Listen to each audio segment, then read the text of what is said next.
Hi everybody, it's Shanika with Labor and Love. So excited because this week is National Breastfeeding Week, World Breastfeeding Week, and this month we are celebrating breastfeeding all month. So August is all about breastfeeding. We're all about breastfeeding anyway, but I'm really excited. So throughout the month we'll be doing different breastfeeding features. I know a lot of people have been sending some beautiful pictures, so I can't wait to share a lot of them with everyone. And also little tips and things here and there, and some funny things also concerning breastfeeding. So tonight's live question and answer is all about breastfeeding. We have some good questions, and I want to try to run through them as quickly as we can. So we'll get started in a second. But before we start, I want to say, as usual, this information is in no way, shape, or form a substitute for your doctor's recommendation, your midwife's recommendations, or anything like that. So if you have any serious issues going on, any problems, you should always seek the help of your physician, your midwife. Sorry, my music's getting a little loud.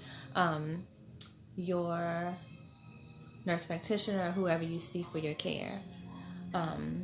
We're going to get started. Let's see, I didn't put these in order.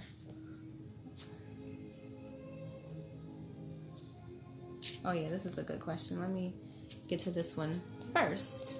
So, somebody said, I am due next month and am already leaking. Would it help to start pumping to build a milk supply? No. So chances are, if you're already leaking or seeing some colostrum at the breast before you deliver, you're going to have a good milk supply anyway. But you absolutely do not want to start pumping before you deliver your baby, because pumping, nipple stimulation in itself can cause contractions, can cause you to just be in pain, contracting for no reason. And we also don't want to risk that putting you into preterm labor or labor before your baby's ready. So do not pump. If you need to wear breast pads to protect your clothing from that milk, do that. But definitely don't stimulate it, don't hand express it, don't mess with it. If it comes out, let it come out, but don't do anything to start building your stash. We'll worry about your milk supply once baby gets here. So that was a great question. I'm glad someone sent that one in, because we don't want anyone pumping to build milk supplies before their baby is born. All right, so the next question says, my friend told me she pumped and fed her baby through a tube. She was able to measure the amount and still get the effects of latching. Should I do this? I'm going to say no. So if your friend was pumping and latching through a tube, chances are there was some kind of concern with baby's intake and what baby was getting from the breast, or even maybe a latching concern. I'm not sure. But so the tube that you're referring to, I'm assuming if you said she's latching with the tube, you're referring to one of the alternative feeding methods. So some people do have issues latching. It is a learning curve in the beginning. Mommy has to learn, baby has to learn. And even if you've done it before, every baby's different. So some babies get it really quickly. Some babies need some practice at it. So if a baby's having issues latching, or we're concerned about their weight in the beginning and we do want to see an accurate amount of what they're getting, then alternative feeding methods can be used, such as the tube you're referring to, which is like a little thin plastic tube that goes into a bottle where you can measure the amount of breast milk, and then you can it goes into baby's mouth and they can latch onto the breast to give you that stimulation, and also get the milk that you pumped. Some other alternatives are syringe feeding. So you would pump your milk and feed it to baby through a syringe.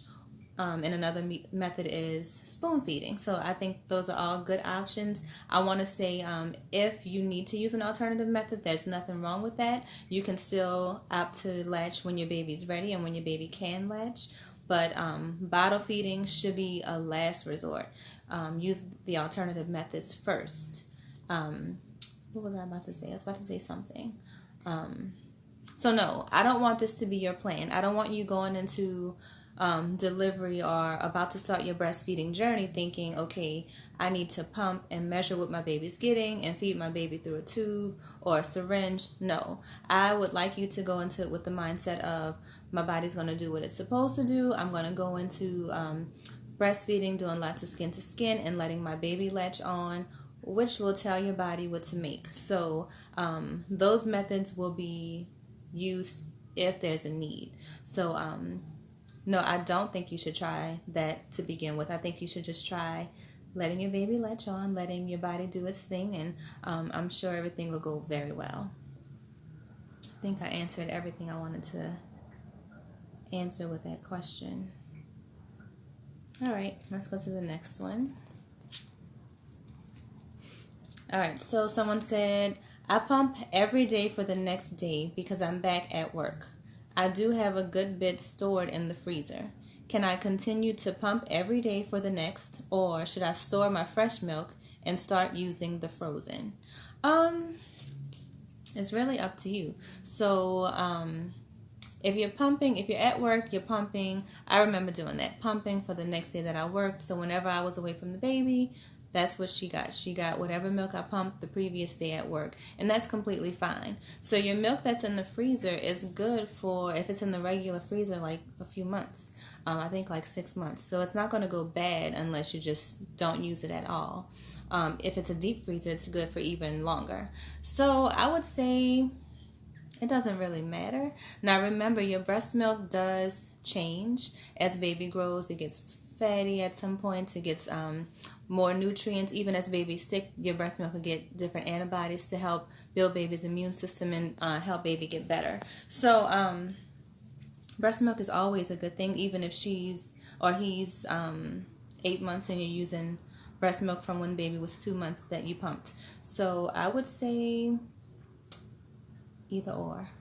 You don't have to start storing your fresh milk and using your frozen. I think I answered you. I hope I answered you.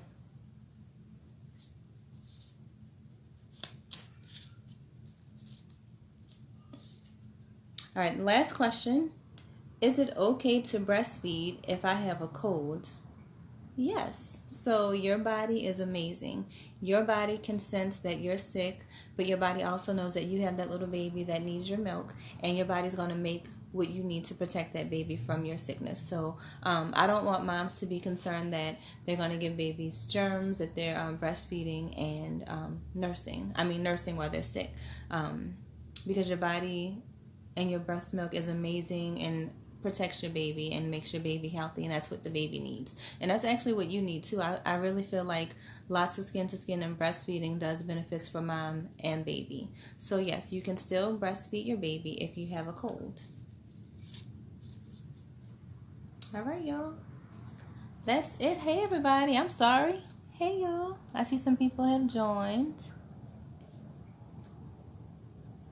Hey, I think you just missed your question. Y'all have any other questions before I end it?